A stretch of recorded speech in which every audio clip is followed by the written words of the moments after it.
Assalamualaikum warahmatullahi wabarakatuh. Sebelumnya perkenalkan, nama saya Damarulan. Saya Anda Maulana. Saya Esa Ilham Ratullah.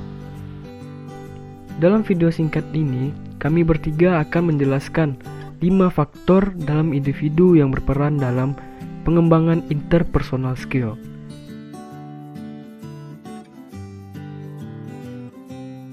Yang pertama itu ada kemampuan atau ability individu. Ini merupakan kemampuan yang dibutuhkan seseorang dalam melakukan berbagai aktivitas, baik mental, cara berpikir, menalar, dan memecahkan masalah. Contohnya ialah, pertama ada kemampuan untuk melakukan perhitungan numerik. Yang kedua itu kemampuan untuk mengolah dan menyusun bahasa, serta kemampuan menggunakan logika dan daya analisa guna memecahkan suatu permasalahan. Selanjutnya ada Personality.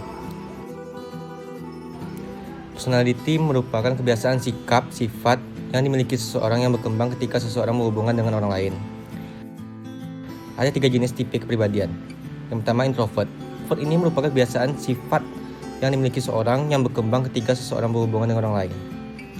Introvert sering membutuhkan waktu menyendiri untuk memulihkan energi setelah berada dalam keramaian atau lingkungan sosial. Yang kedua ada extrovert. Extrovert ini adalah tipe kepribadian yang suka menghabiskan waktu bersama orang lain. Yang ketiga ada ambivert. Ambivert ini merupakan kepribadian yang bisa mengarah pada extrovert maupun introvert, tergantung pada situasi yang dihadapinya. Seseorang dengan kepribadian biasanya mudah berbaur layaknya seorang extrovert, tetapi juga pintar untuk menyendiri dan tidak berbicara banyak seperti introvert. Yang ketiga ada materi perception.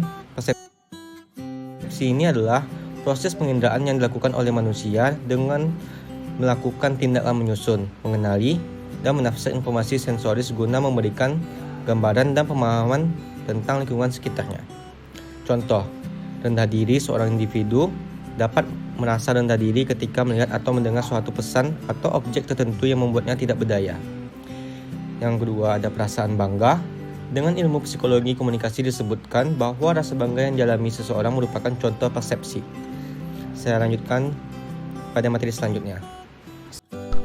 Yang keempat, value atau attitude. Value atau nilai adalah keyakinan dasar di mana sesuatu dianggap lebih baik secara personal maupun sosial dibandingkan dengan tindakan yang lain. Tipe-tipe nilai, yang pertama nilai terminal, yang kedua nilai instrumental. Contoh jujur, tanggung jawab, dan ambisius. Attitude. Attitude adalah pernyataan atau penilaian evaluatif yang menyangkut benda atau orang atau kejadian, sikap mencerminkan perasaan seorang tentang sesuatu. Contoh attitude dalam dunia kerja, menghargai waktu, menerima kritik, menghormati rekan kerja, berkomitmen terhadap kerja, dan bersikap sopan. Yang kelima, motivation.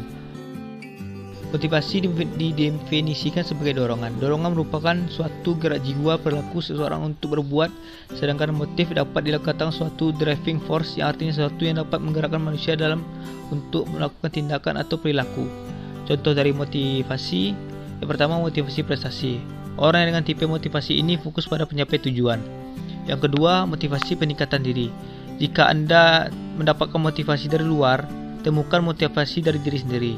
Motivasi diri adalah kemampuan untuk memenuhi keinginan, harapan, atau tujuan tanpa dipengaruhi oleh orang lain. Itulah 5 faktor dalam individu yang berperan dalam pengembangan interpersonal skill. Semoga bermanfaat bagi kita semua. Terima kasih.